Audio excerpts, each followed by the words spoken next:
구주가 오셨습니다. 우리는 어제 성탄 축하 예배, 감사 예배를 드리면서 이 땅에 구주 오심을 함께 기뻐했습니다.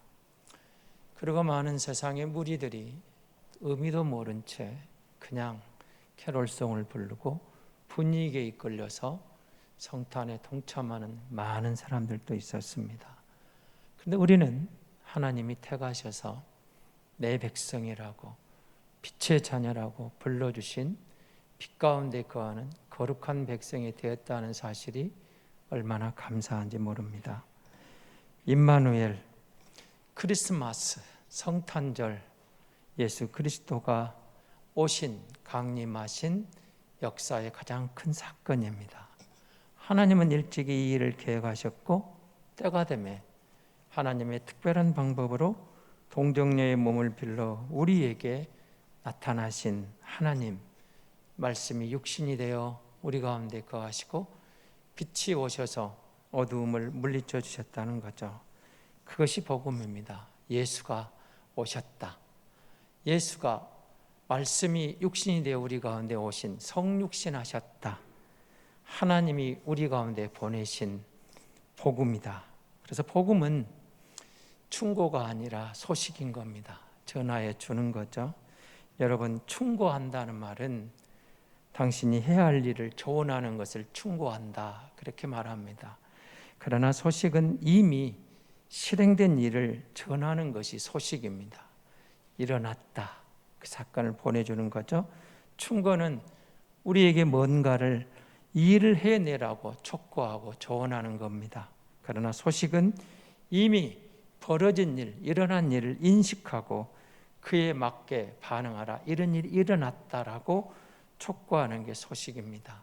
충고는 모든 게 우리 행동에 달려있다고 말하고 열심을 내라고 말합니다. 소식은 이미 누군가가 그 일을 했다라고 알려주는 것이 소식입니다. 그래서 크리스마스는, 성탄은 충고가 아니고 소식입니다. 복음이 전해진 겁니다. 성탄의 소식, 이루어진, 나타난 일을 전해주는 겁니다. 알려주는 겁니다. 실체라는 거죠. 예수 그리스도가 실체다, 오셨다. 성탄절이 12월 25일이냐라는 많은 논란도 없지 않아 있습니다.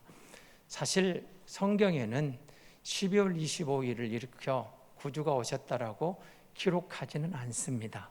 근거를 찾을 수도 없습니다.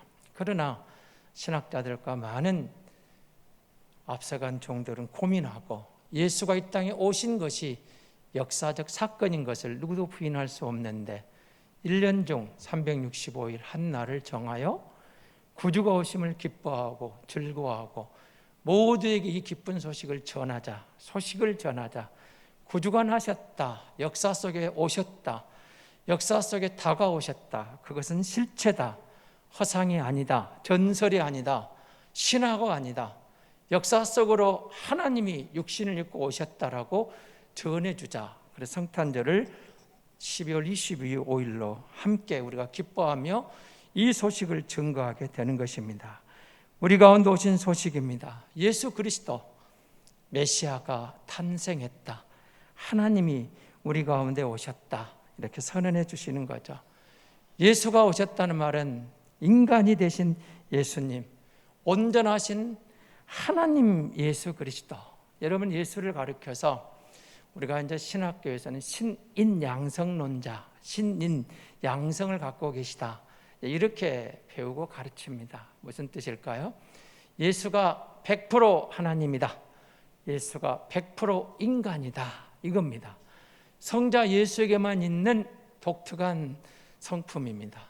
그는 100% 하나님, 그는 100% 인간이셨다는 거죠. 온전하신 하나님이 온전한 인간으로 우리 곁에 다가오신 예수 그리스도. 사실은 이것은 예수님이 오셨다는 그 자체만으로 경이로운 소식이었습니다.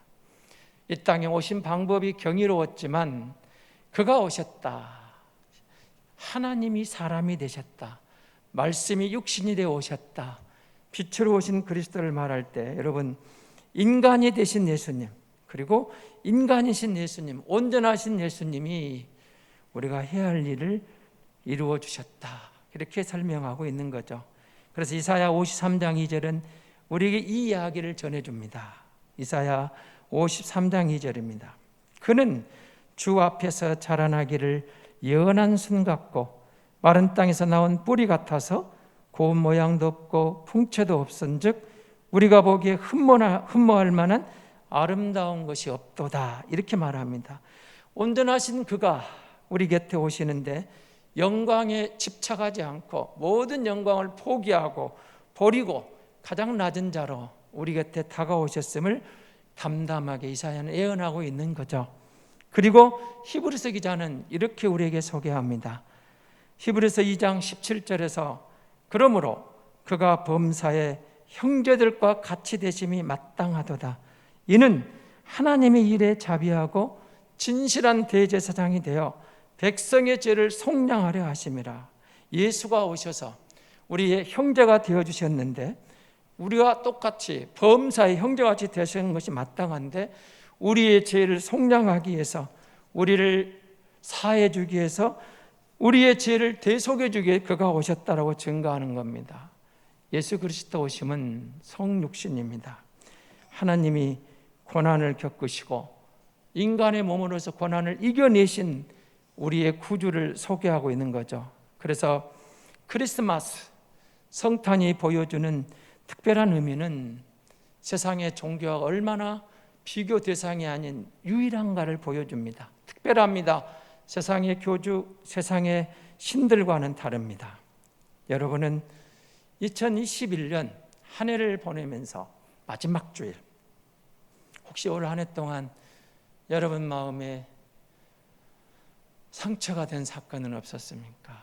누군가로부터 배신당한 적은 없습니까? 때로는 애롭고 빈궁해서 애로움 가운데 잠 못 이룬 본 그런 밤은 없었습니까? 때로는 죽음에 직면해져서 죽고 싶다라고 고백한 순간은 없었습니까?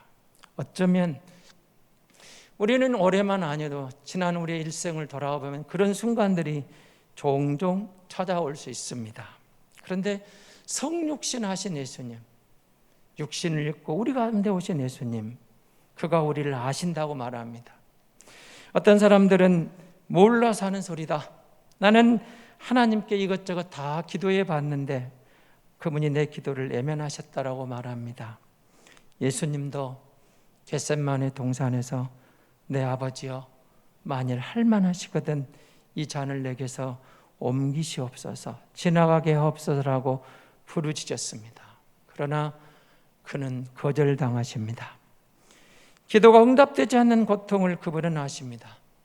어떤 사람들은 나는 하나님께 버림받은 것 같다라고 말하는 순간이 찾아올 수도 있습니다. 예수님이 십자가상에서 엘리 엘리 라마 사막다니, 나의 하나님 나의 하나님 어찌하여 나를 버리셨나이까 하신 말씀을 이해하시겠습니까? 그래서 우리가 믿는 하나님은 우리가 지나온 모든 자리, 모든 삶의 흔적을 이미 이해하시고 겪으시고 친히 그가 지나오신 경험한 인생이었다고, 그런 길이었다고 성경은 말합니다. 지금 내가 겪고 있는 여러분이 처한 그런 어두움은 물론 그보다 더한 것까지도 그분은 이미 통과하셨습니다. 경험하셨습니다. 그래서 그분은 우리에게 이렇게 말합니다. 우리가 그분을 신뢰하고 의지할 수 있는, 우리를 정확히 아시는 하나님, 그분이 나를 다 아십니다. 능력으로 나를 위로하시고 힘을 주시고 끝까지 붙들어 주시겠다고 약속하신 것이 성육신이고 그것이 임마누엘입니다. 우리와 함께 하시는 하나님입니다. 여러분, 누군가와 만나서 교제하려고 하면 어떤 일이 일어나야 됩니까? 누군가를 만나야 됩니다. 대화를 해야 되겠죠.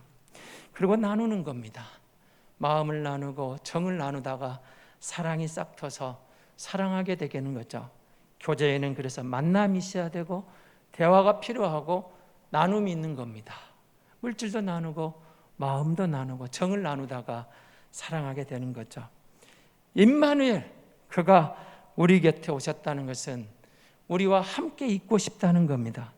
우리가 믿는 예수님은 그 임재 안에 있어서 우리와 대화하고 우리와 만나고 친히 우리를 이루하시겠다고 임마누엘로 우리 곁에 다가오셨다고 말하는 겁니다. 그래서 우리는 예수님을 통해서 하나님을 만나는 놀라운 비밀 통로가 열린 겁니다. 하나님이 내 삶에 들어오시는 겁니다. 친밀한 가운데 나아가는 거죠. 친밀하다.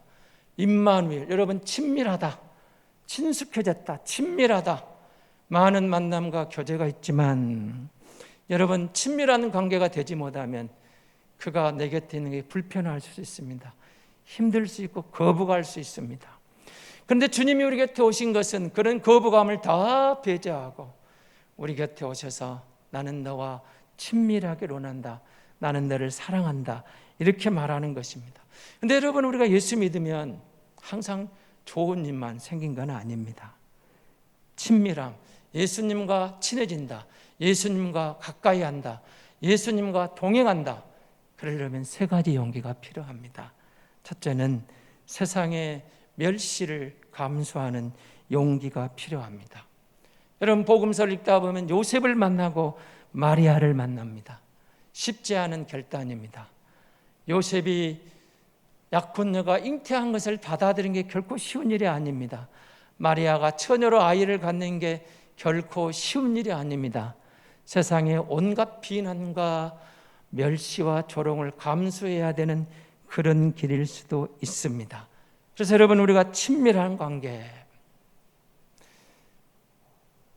미국에 여러분 지금 미국을 보시면서 제가 책에서 이런 글을 읽었습니다. 흑백 간의 인종차별 문제로 심각하죠. 많이 개선됐지만 여전합니다. 지금도 많은 논란이 되고 있죠. 그런데 어느 도시 변두리에 백인들만 모여 사는 한 블럭이 있었어요. 거기는 흑인들이 한 가정도 들어오지 않았습니다. 그런데 어느 날 집이 비고 한쪽에 흑인 가정이 들어왔습니다. 깜짝 놀랐는데 한 부부가 나가서 그들을 환영하고 축하해 줬습니다. 그런데 그 다음에 무슨 일이 벌어졌을까요? 온 동네 사람들이 이 백인을 따돌리기 시작했습니다. 분노했습니다.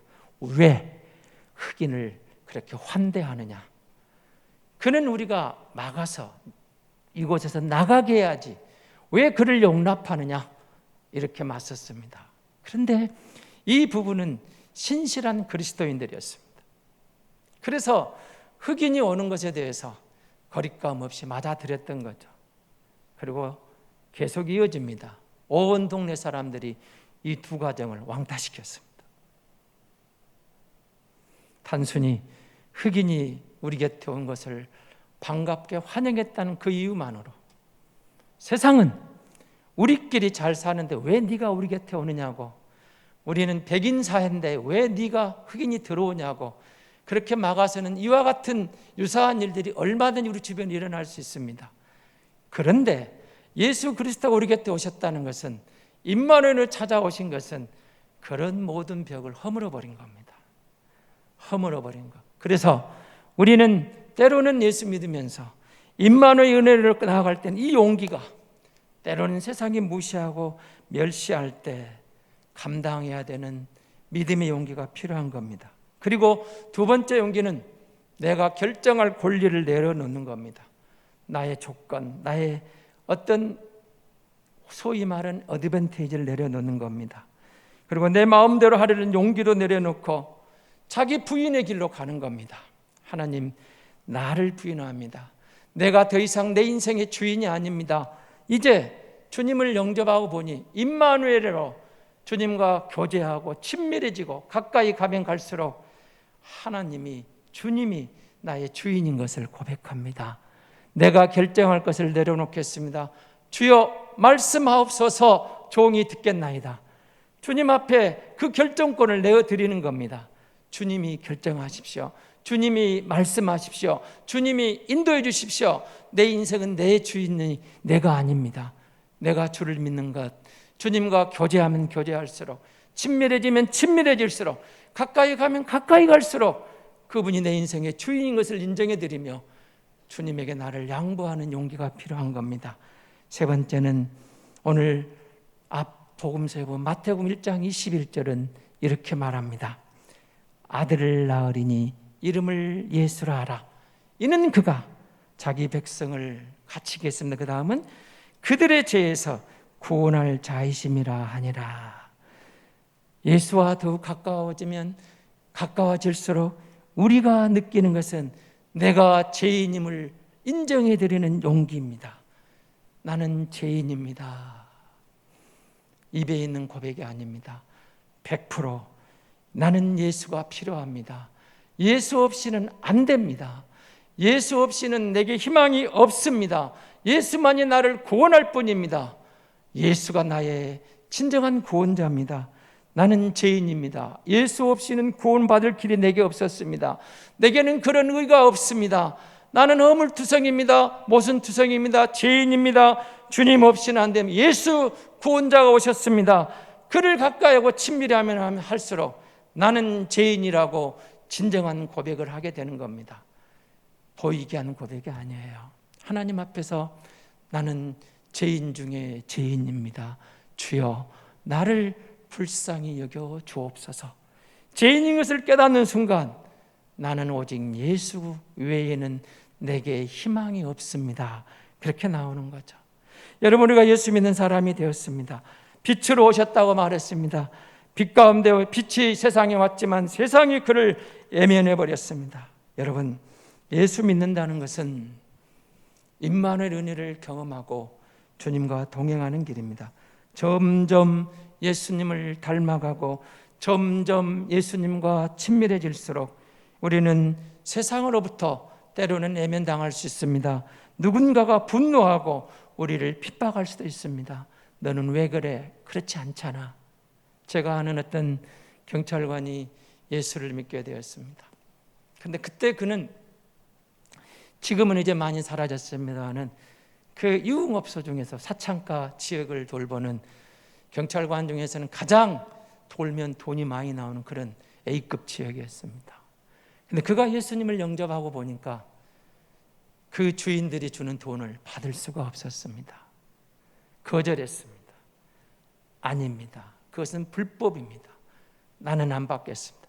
그런데 놀라운 일이 벌어졌습니다. 경찰서에 돌아오자 동료들이 그를 비난하기 시작했습니다. 왜 그래?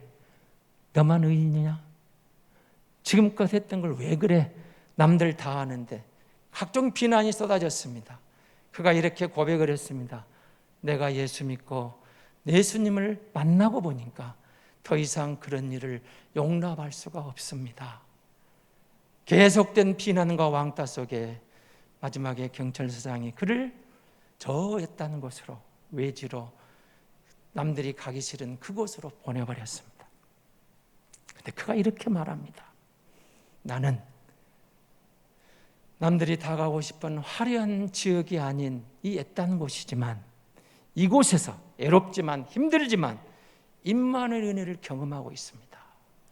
주님이 나와 함께 하시기 때문에 그 친밀함을 유지하기 위해서 세상에 돈 되는 자리, 세상에 그 의미 있는 자리가 아니라 변방에서, 초라한 곳에서, 남들이 알아주는 곳에서, 남들이 가고 싶지 않은 자리이지만 나는 그곳에서 주님과 더욱 친밀함을 나누고 있습니다. 예수 믿는다는 것은 때로는 여러분 그런 거 아닐까요? 내가 예수님을 믿게 됩니다. 내가 예수를 믿고 나니 달라집니다. 그리고 예수를 신뢰하면 신뢰할수록 우리에게는 흔들리지 않는 확신이 옵니다. 그리스도를 가까이 오면서 그가 비친 것을 느낀 거죠. 빛 대신 예수 그리스도가 내 안에 오시면서 여러분, 우리가 그분이 주시는 내면의 평강을 누리면서 살아가는 거죠. 그래서 그리스도를 좀 더 닮게 해서 한 걸음 말씀으로 나아가는 겁니다. 임마누엘, 여러분, 그리스도가, 예수가, 하나님이 우리 함께하는 은혜를 입은 자들은 그님과 더욱 친밀해지면서 누리는 세상이 알 수 없는 평강이 찾아옵니다. 역설의 의미라는 말이 여러분 혹시 아십니까? 예수 그리스도는 결코 화려한 왕궁이나 세상이 말하는 화려한 자료로 우리에게 다가오시지 않았습니다. 세상에서 가장 유명하신 분이, 위대하신 분이 그 위에서 태어나심으로, 가장 낮은 자리에 임하심으로 모두에게 복음이 되어주신 거죠. 약소민족 유대인을 택하시고 골리앗과 다윗을 통해서, 이스마엘과 이삭을 통해서, 에사와 야곱을 통해서 주님이 행하신 모든 일들은 세상이 생각하는 그런 게 아니었습니다. 세상은 명문대학, 명문고, 특정한 지역을 언급합니다. 그래서 여러분, 나다나엘이 예수께로 올 때도 그렇게 말은, 나사렛에서 예수가 태어났다는, 나사렛 사람이란 말을 듣고 나다나엘이 한 말이 뭡니까? 나사렛에서 무슨 선한 것이 날 수 있겠느냐. 나사렛이어야. 세상은 그걸 요구합니다. 특정한 지역, 특정한 사람, 특정한 자격을 가진 사람들, 위대한 사람들, 그들이 뭔가를 답을 내놓으면 권위가 있다고 말합니다. 먹힙니다. 같은 말이라도 서울에서 유명한 대학 교수가 말하는 것하고 이름 없는 무명의 시골의 농부가 말한 것은 격이 다르지 않을까요? 세상은 그렇게 인정합니다. 이 격이 다릅니다. 여러분, 고등학교만 나온 사람이 세계적으로 유명한 일을 해낸가 해도 세상은 대학 교수의 말을 더 신뢰합니다. 나사렛 출신은 결코 정상에 오를 수 없다고 세상은 말하는데, 그런데 주님은, 하나님은 그런 식으로 말하지 않습니다. 전혀 다른 방향으로 가장 위대하신 주님을 구위에 누워놓았습니다. 성경 전체가 다 그렇게 나와 있습니다. 처음에 메시지를 보내실 때도 주님은 우리에게 애굽이나 로마나 아수르나 바벨론 민족이 아니라 연약한 소수민족인 유대인을 택하십니다. 골리앗을 처리하실 때도 여러분, 골리앗처럼 힘이 있고 거인을 쓰신 게 아니라 그에게 비웃음을 사던 작고 어린 목동 소년 다윗이었습니다. 이게 하나님이 일하시는 방법입니다. 그분은 엘리야에게 말씀하실 때도 지진과 바람 가운데 말하지 않습니다. 세미한 음성으로 다가오십니다. 고대에는 모든 재산이 늘 장남 몫이었고 차남과 그 이하는 사회적 지위도 없었던 그런 시대에, 그런데 하나님은 어떻게 일하셨습니까? 가인이 아니라 아벨을 통해서, 이스마엘이 아니라 이삭을 통해서, 에사가 아니라 야곱을 통해서, 므낫세가 아니라 에브라임을 통해서 그렇게 일하시고, 그리고 많은 형제들이 아니라 막내 다윗을 통해서 일하시는 하나님을 우리는 만나게 됩니다. 하나님이 택하셨습니다. 여러분, 우리가 알고 있는 리브가, 한나, 삼손의 어머니 세례요한 어머니 엘리사벳은 모두가 아기를 낳을 수 없는 그런 여인들이었습니다. 그런데 그들이 하나님의 택하심을 입었을 때 하나님은 이렇게 말합니다. 내가 예루살렘이 아니라 나사렛을 택하겠다고. 왜 그러실까요? 하나님 그냥 약자를 좋아하시는 걸까요? 그렇지는 않습니다. 그분은 이를 통해서 구원을 설명하는 거예요. 구원 자체를 말씀하시는 겁니다. 세상의 다른 모든 종교와 도덕 철학은 우리에게 전력을 다하여 제대로 살라고 말합니다. 그래서 그런 종교의 철학은 강자에게 호소합니다. 피땀 흘려가지고 매진한 사람들에게 호소합니다. 오직 예수님만이 이렇게 말씀합니다. 나는 약자를 위해 왔다. 자신의 약함을 인정하는 사람들을 위해 왔다. 나는 그들의 행위를 봐서가 아니라 내가 이룬 일을 통해서 그들을 구원할 것이다. 그래서 복음은, 크리스마스는 소식인 거예요. 크리스마스는 인종과 형통과 부와 지위가 종종 중요하지 않음을 분명하게 의미하는 것을 보여줍니다. 그러므로 우리는 가난한 자들에게 뿐만 아니라 유복한 자들에게도 편견을 품어서는 안 됩니다. 지위와 재산을 숭배하는 속물이 되어서도 안 되지만, 누군가를 우리가 예면해서도 안 되고 우월의식에 빠져서도 안 됩니다. 크리스마스 정신은 낮은 대로 임하신 하나님의 아들, 말씀이 육신이 되어 성육신하신 예수 그리스도, 그를 우리에게 소개하고 있는 거죠. 그가 우리 곁에 오셨다라고 말합니다. 하나님을 인격적으로 하려면 여러분, 우리가 정말 단순히 말씀 속에서 기도하는 것만으로 충분하지 않습니다. 복음서의 본문들 속에 들어가 보십시오. 복음서의 복음의 모든 기자들이 하는 말이 있습니다. 인간의 형체를 취하여 하나님 영광을 버리고 우리 곁에 다가오신 하나님의 아들 예수를 소개합니다. 완전하신 구원을 우리 눈높이로 내려놓으신 겁니다. 그분의 사랑이 거기 있습니다. 겸손이 거기 있습니다. 지식이 거기 있습니다. 지혜가 거기 있습니다.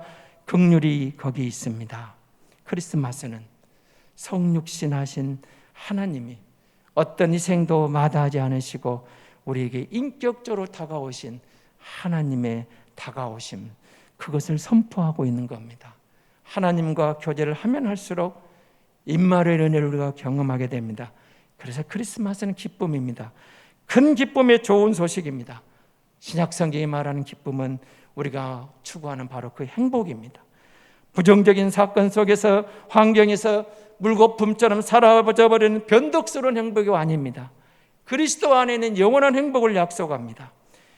크리스마스가 가져다주는 기쁨은 지하수와 같습니다.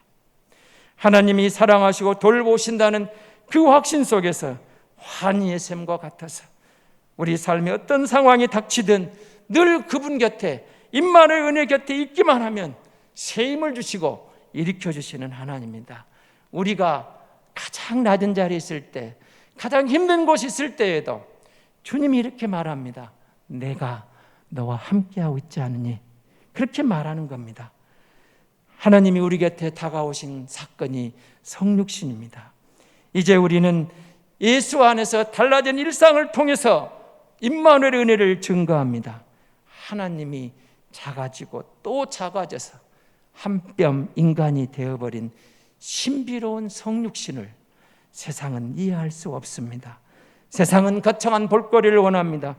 그리스도인의 삶은 고상한 행위나 성취로 시작되는 게 아닙니다. 지극히 단순하고 평범한 행위로 시작합니다. 바로 겸손히 구하는 겁니다. 그러면 시간이 가면 갈수록 주님과 동행하는 가운데 우리 안에 생명이 나옵니다. 우리 안에 기쁨이 자라갑니다. 역시 평범하다면 어쩌면 우리가 너무 잘하고 있는 방법들로 우리의 믿음이 자라갑니다. 작지만 한 걸음 매일 순종하는 겁니다. 연약하지만 성경을 하루 한 번씩 읽고 기도하는 겁니다. 예배에 참석합니다. 그리스도 안에 형제 자매와 이웃을 섬기며 힘들 때, 환난을 당할 때 그 임마누엘 은혜를 기억하고 예수를 신뢰하고 의지하는 겁니다. 조금씩 믿음이 자라갈 때, 그리고 우리의 삶의 기초가 기쁨의 지하수 쪽으로 점점 다가가서 세상이 주는 기쁨이 아니라 그리스도와 함께하는 어떠한 고난도 감수할 수 있는 용기가 생깁니다. 내가 결정해야 될 순간에 주님을 절대 신뢰하게 만들어갑니다. 내가 주님을 인정할 때 임마누엘 은혜가 우리와 함께 있는 겁니다. 그리스도와 친밀해지는 것은 하나님과 함께하는 것을 누리는 겁니다. 역설의 신비가 있습니다. 모든 것이 끝나는 것 같은데 한 가지 끝나지 않은 게 있습니다. 그리스도가 나와 함께하고 있는 겁니다. 임마누엘, 그가 우리 곁에 오셨습니다. 주님이 나와 함께합니다. 오늘 우리의 그 상황 속에서도 주님이 함께하시기에 우리가 한 걸음만 주님께로 다가가면 매일매일 우리의 달라진 삶 속에서 임마누엘 은혜로 다시 시작하는 역설의 신비를 경험하고 주님의 은혜로 반드시 승리하게 될 줄로 믿습니다.